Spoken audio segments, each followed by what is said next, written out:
O tema da minha ministração hoje é: escolhas erradas desgraçarão a sua vida. Ruth, capítulo 1, verso 1, diz assim a palavra do Senhor. Nos dias em que julgavam os juízes, houve fome na terra. E um homem de Belém de Judá saiu a habitar na terra de Moabe, com sua mulher e seus 2 filhos. Este homem se chamava Elimeleque, e sua mulher Noemi. Os filhos se chamavam Malom e Quilion, efrateus de Belém de Judá. Vieram à terra de Moabe e ficaram ali.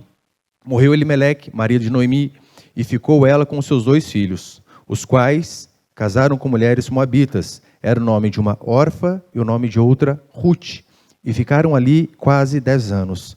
Morreram também ambos, Malom e Quilion, ficando assim a mulher desamparada de seus 2 filhos e de seu marido.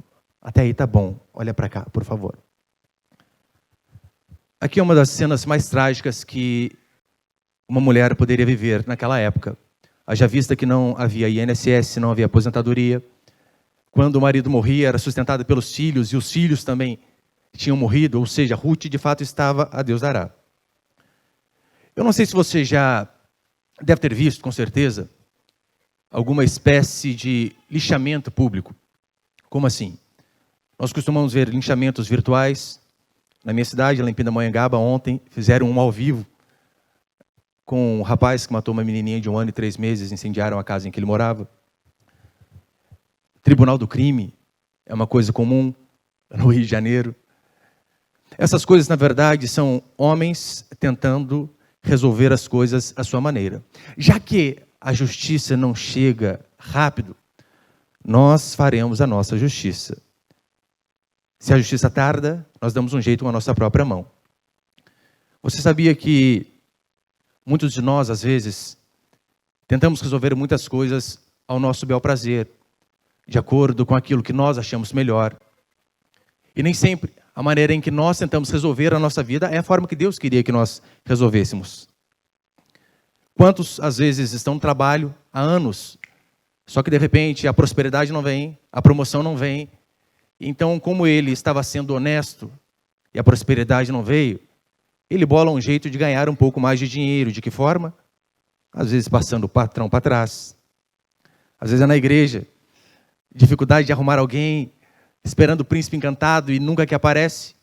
Então o que muitos fazem numa hora dessa? A idade vai chegando, como não aparece, se desesperam, procuram lá fora e vão praticar o namoro missionário. Eu vou, evangelizo e trago para a igreja.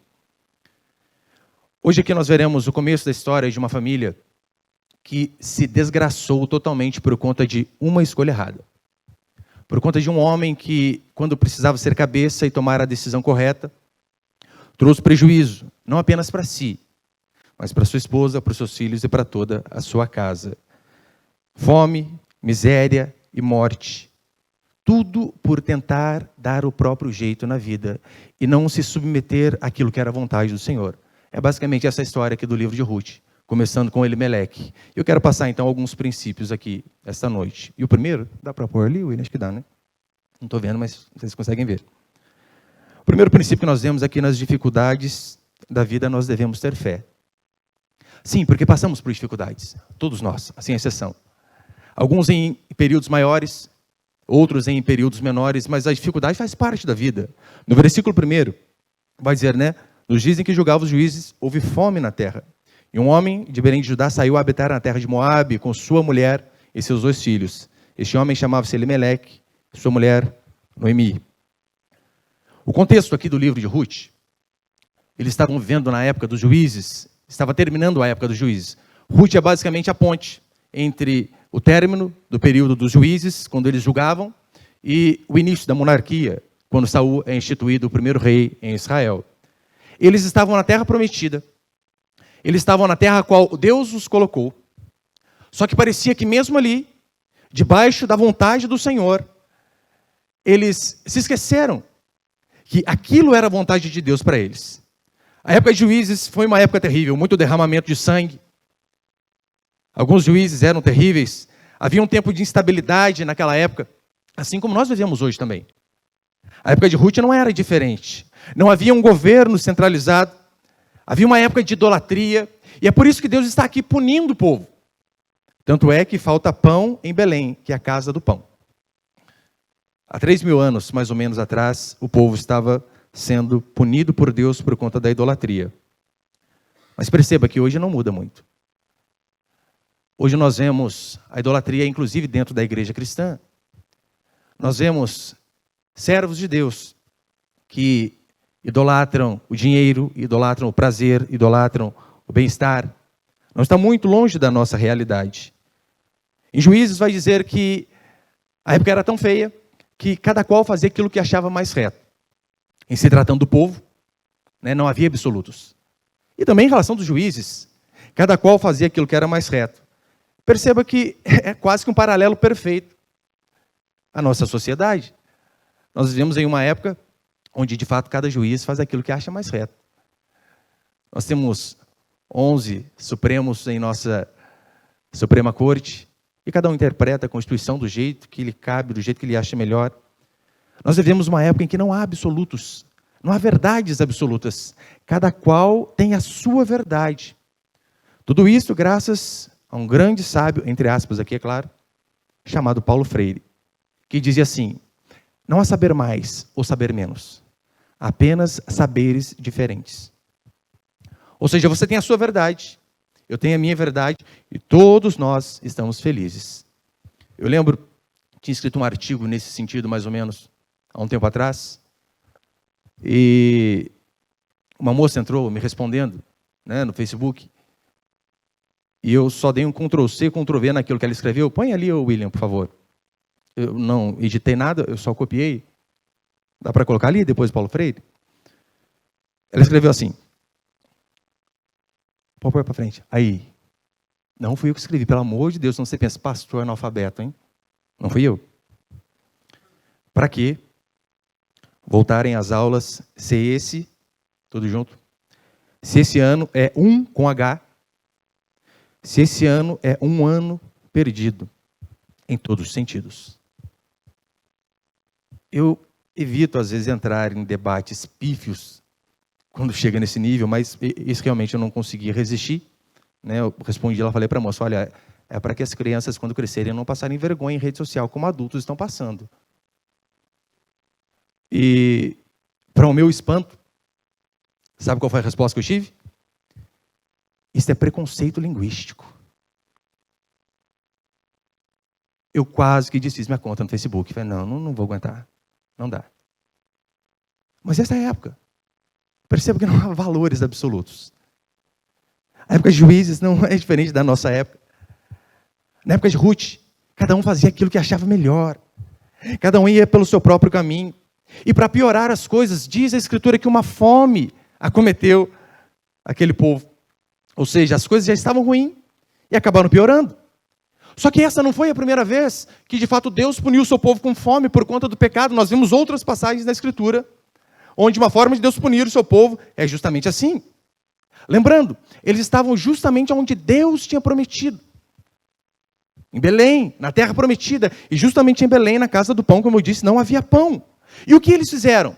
Em vez de buscar em Deus a solução para os seus problemas, em vez de buscar que Deus pudesse resolver aquela situação, em vez de clamar a Deus para que Deus pudesse dar uma saída, sabe o que Elimeleque fez?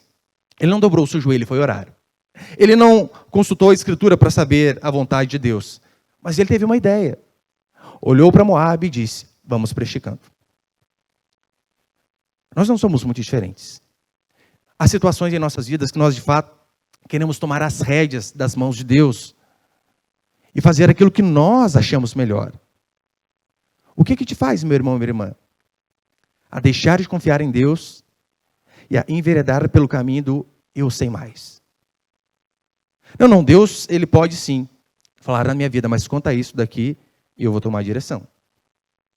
Quantos casos eu já ouvi de mulheres que, com medo de perder o trabalho, se corrompem, saem com o chefe? Homens que, às vezes, por medo de sua integridade no trabalho, causar a demissão, acabam se corrompendo juntamente. Quantos, às vezes, clamam a Deus por uma cura? E, às vezes, Deus não cura.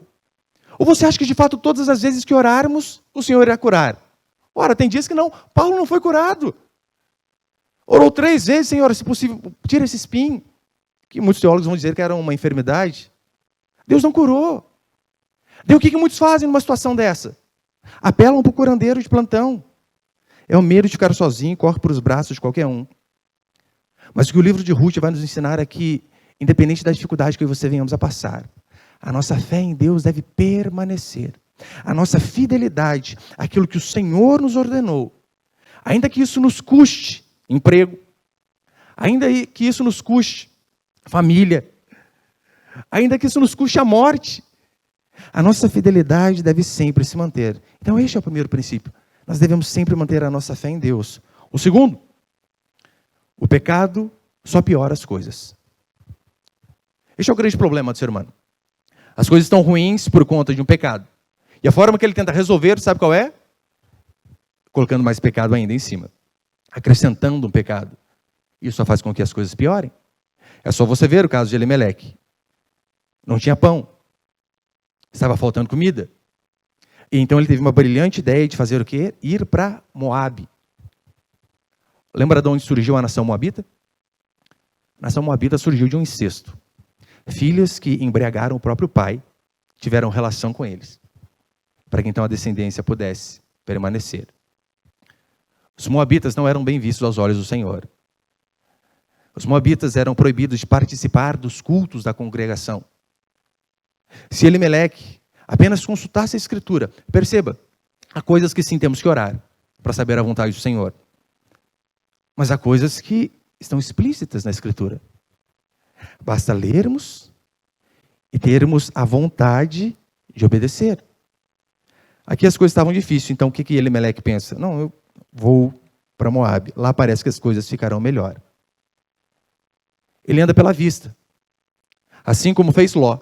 Quando Abraão chega e diz para ele, olha meu sobrinho, essa terra está pequena demais para nós dois, precisamos nos separar, você tem muitos bens, eu também tenho muitos.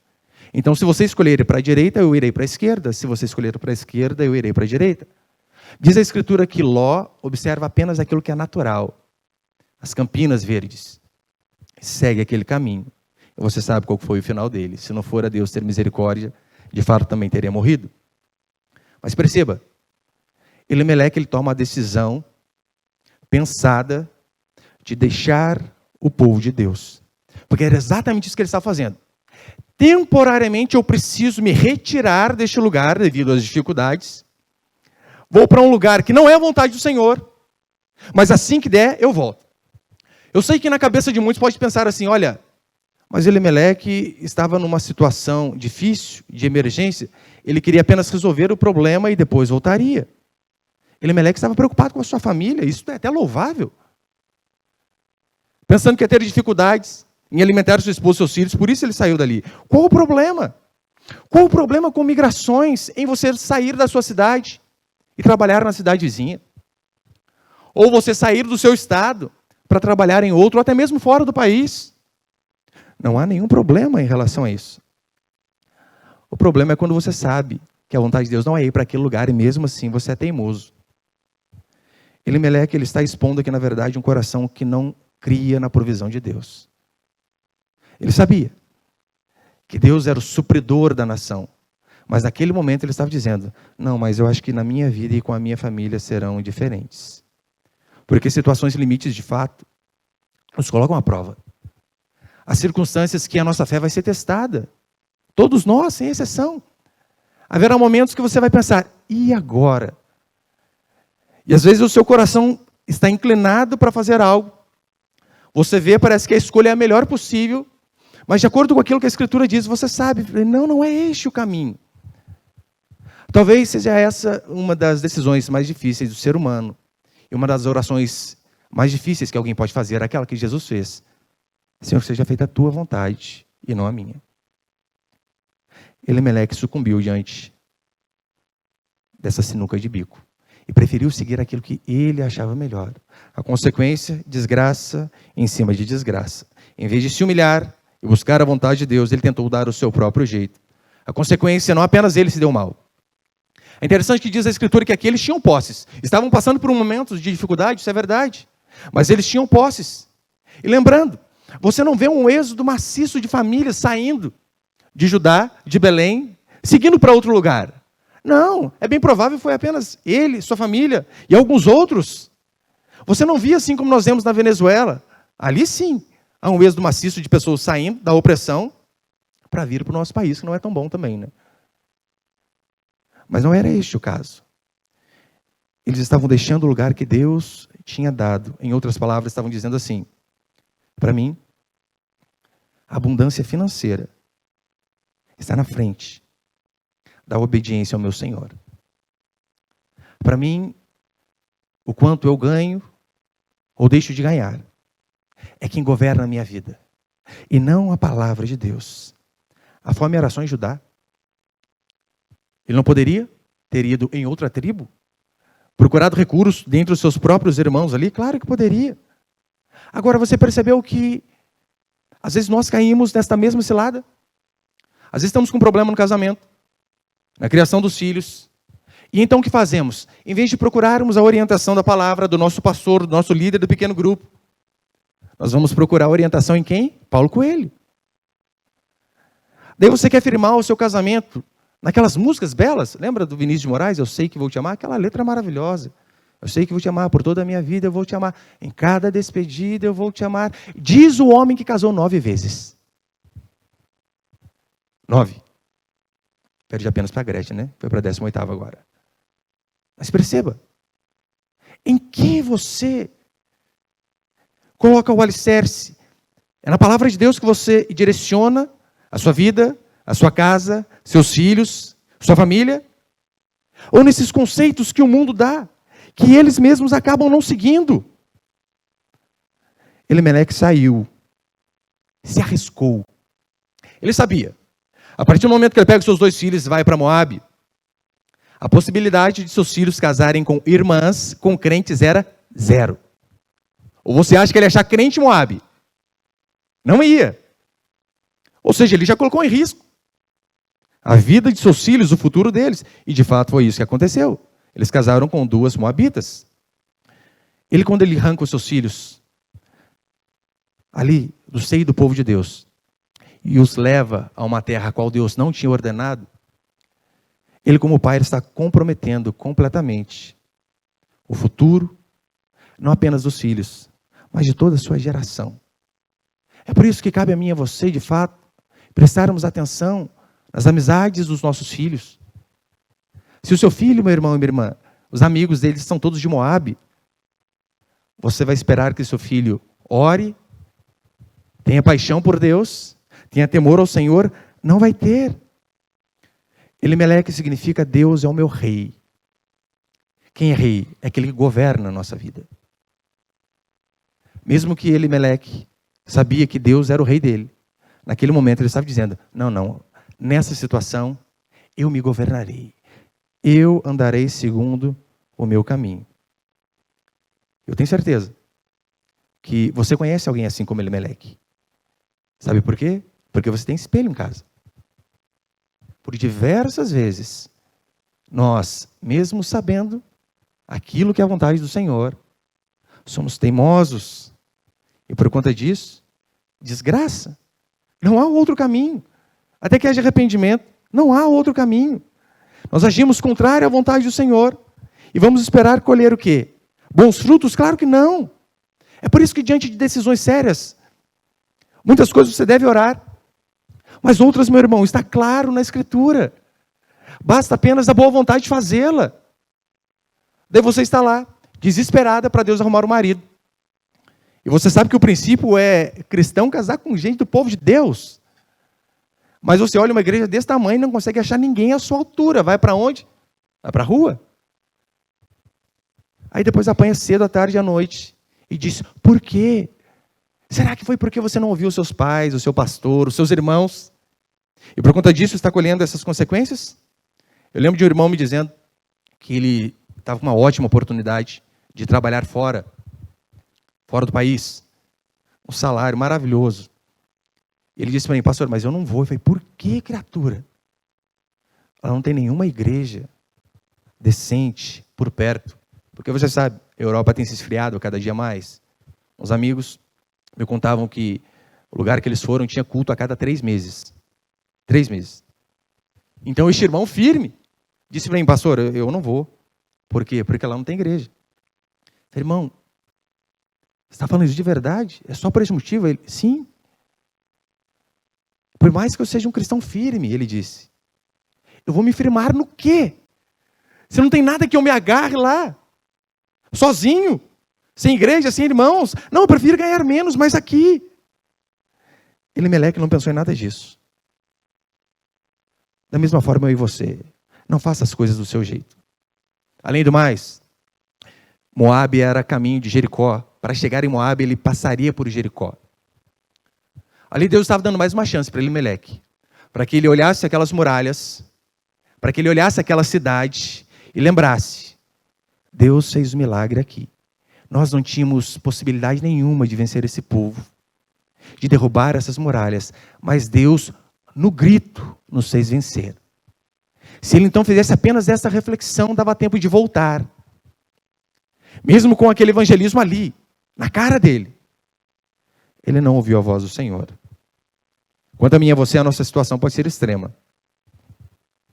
Mas nós não devemos sair do caminho. Ainda que venhamos a perecer, mas que venhamos a perecer em obediência. Não faça a sua maneira. Não faça como Abraão, ao qual Deus prometeu a ele um filho, e ele tentou dar um jeitinho brasileiro. Calma aí, eu estou muito velho, acho que não vai dar certo. Sua esposa o instiga, ele vai ter um filho com sua amante legalizada. E então Deus, quando ele vai chamar Abraão, para dar a Abraão a sua missão, ele diz, Abraão, pega teu filho, teu único filho. Lembrando, ele tinha 2. Mas ele diz, pega teu único filho. Por que Deus disse, pega teu único filho? Ora, porque aquele jeitinho de Abraão não valeu. Filho é aquilo que eu prometi para você. Seu filho é Isaac. Pecado, desobediência, nunca ajudam uma situação difícil. Muito pelo contrário, só atrapalham. E para encerrar, põe o terceiro ali, por favor, meu irmão.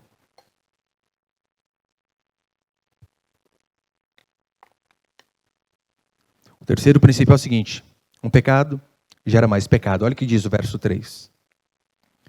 Morreu Elimeleque, marido de Noemi, e ficou ela com seus 2 filhos, os quais casaram com mulheres moabitas. Era o nome de uma órfã e o nome de outra Ruth, e ficaram ali quase 10 anos.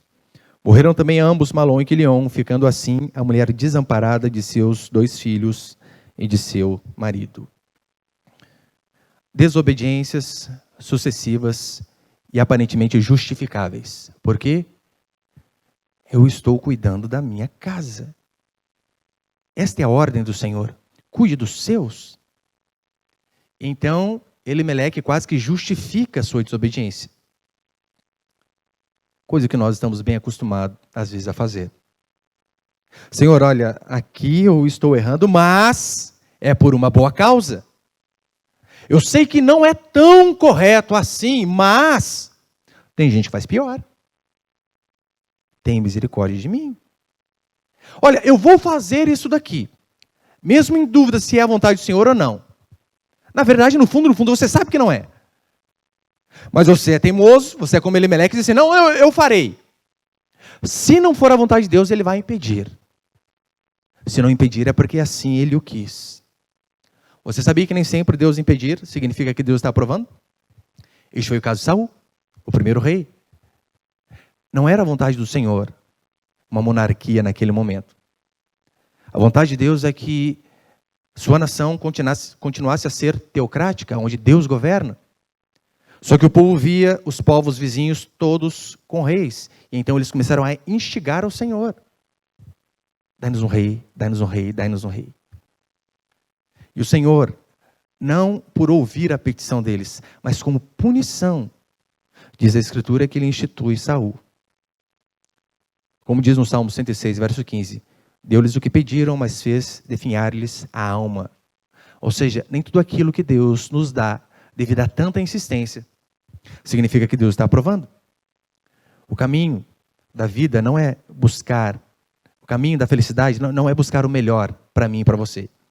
Sabe qual é o grande caminho da felicidade do cristão? É buscar a fidelidade a Deus. Não é a cidade que você acha melhor, não é o trabalho que você acha melhor, não é a igreja que você acha melhor, mas é procurar ser fiel ao Senhor, ser obediente ao seu Deus, mesmo em períodos de escassez, mesmo em dias de dúvidas, mesmo em dias de angústia. A nossa fidelidade deve sobrepor a todas essas coisas. O caminho mais fácil nem sempre é o caminho correto. E o caminho que conduz à vida, na maioria das vezes, vai ser estreito. Sim, na maioria das vezes vai ser estreito. Mas uma coisa é fato: o pecado ele não é seguro. O pecado é algo que foge do nosso controle. Perceba, Elimeleque, ele é um pequeno errinho. Não, eu só vou dar um pulinho aqui do lado. E depois eu acabo voltando e resolvo os problemas.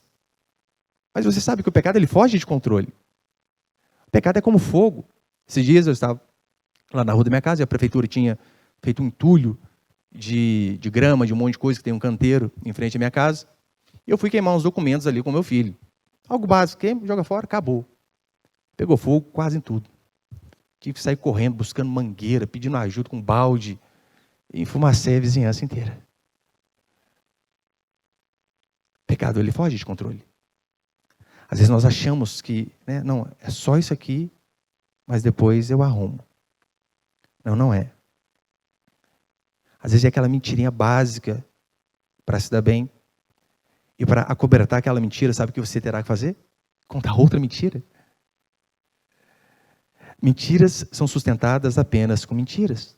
É algo escondido. Que você pensa assim, olha, mas isso aqui ninguém verá. E a consequência daquilo ali é desgraça em cima de desgraça. É aquela pornografia no celular com aquela senha que dá um monte de volta lá, que a sua esposa, seu marido nunca vai descobrir. Daí você pensa, isso aqui está sob controle. Uma boa dica, sabe qual é? Se a sua esposa não pode ver o que você está vendo, você também não pode ver. Simples. Se os seus pais não podem ver aquilo que você está assistindo, é porque você também não pode ver. O pecado de Elimeleque trouxe desgraça a toda uma família. Para que eu e você venhamos a lembrar que o nosso pecado não desgraça apenas a nossa vida. Não. Ainda que nós venhamos a morrer por conta do nosso pecado, não traremos angústias apenas para nós. O cônjuge sofrerá, filhos sofrerão, amigos, irmãos ao nosso redor também irão sofrer. Foi isso que aconteceu com o pecado de Elimeleque. Lembrando, o plano dele era apenas passar um tempinho em Moabe. Eu vou, resolvo o problema da fome e já volto. Foram-se ali uma década. Foi-se ali uma década, 10 anos. O pecado ele foge de controle. Um abismo chama outro abismo. E perceba, o filho mais velho, Malom, viu o seu pai morrer.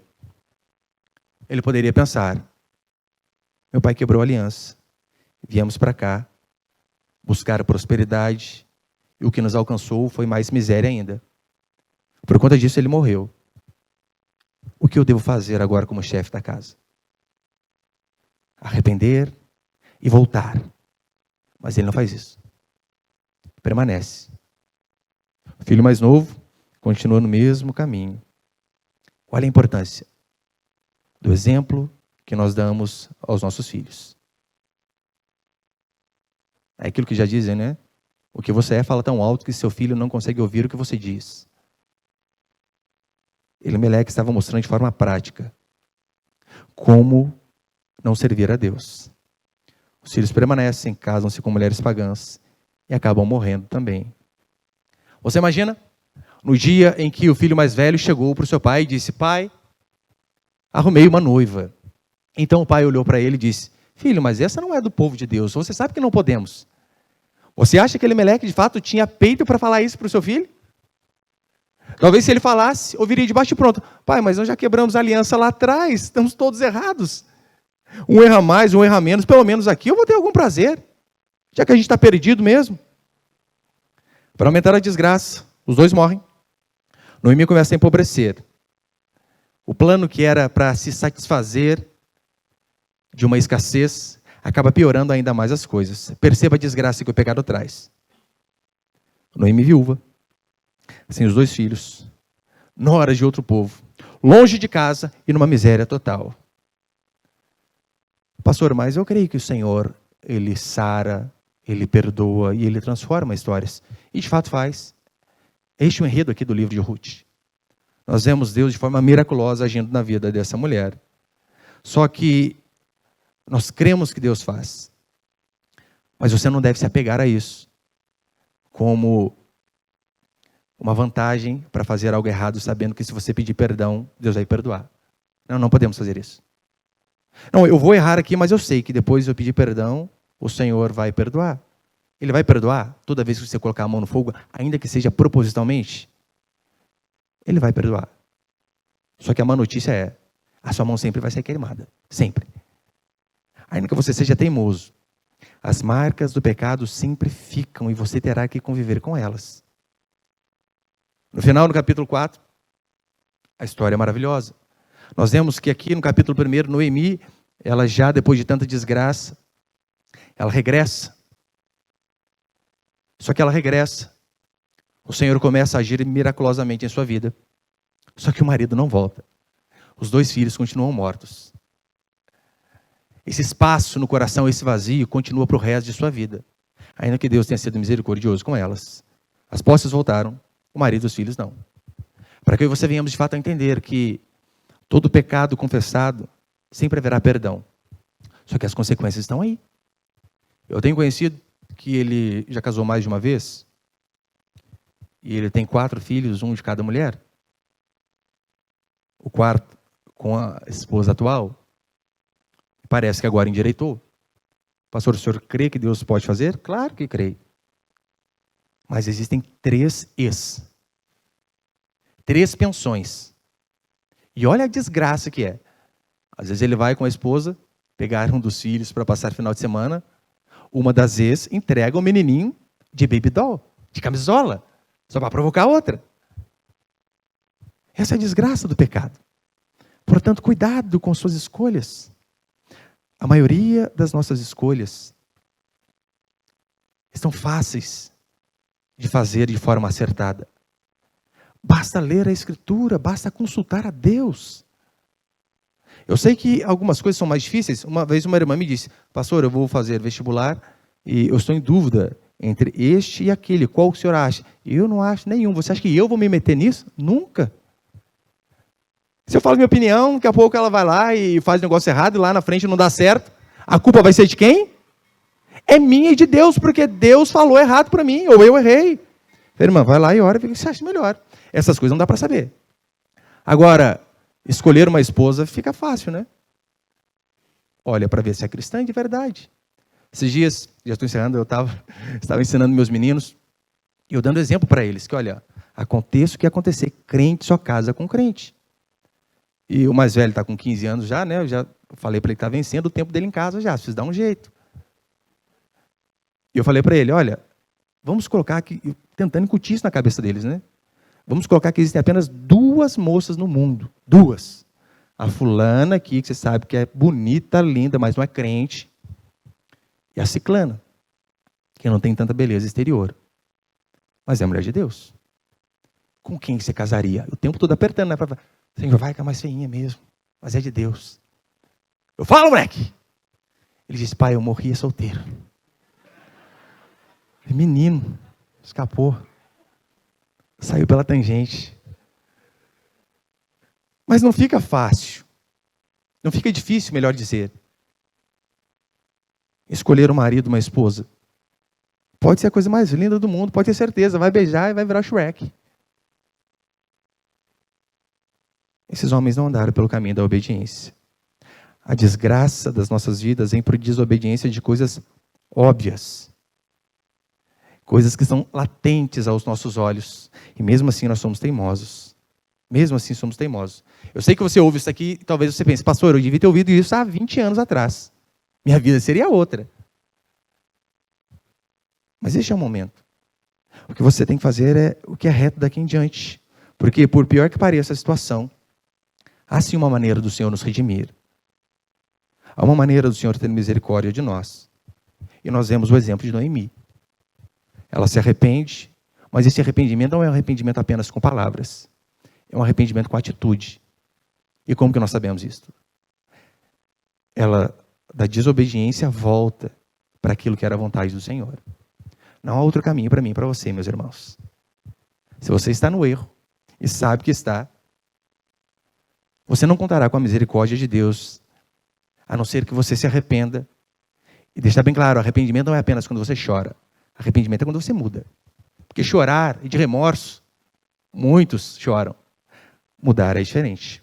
Noemi se arrepende, decide voltar ao seu ponto de partida. E o que nós vemos é que Deus de fato foi misericordioso com ela. Não sem marcas, mas Deus foi misericordioso com ela. Então diz a Escritura que depois, Belém, a casa do pão, que estava sem pão, daquele lugar nasce o pão da vida.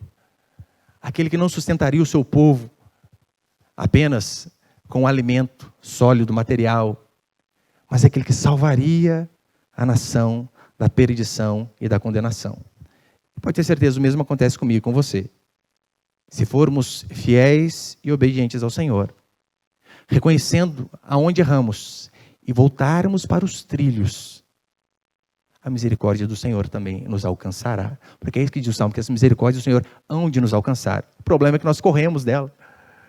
Queremos ficar na desobediência. Mas se você de fato reconhecer o seu erro, se arrepender do seu pecado, através de um clamor e através de mudança de atitude, você também vai ser alcançado pela graça e pela misericórdia do Senhor. Amém, meus irmãos?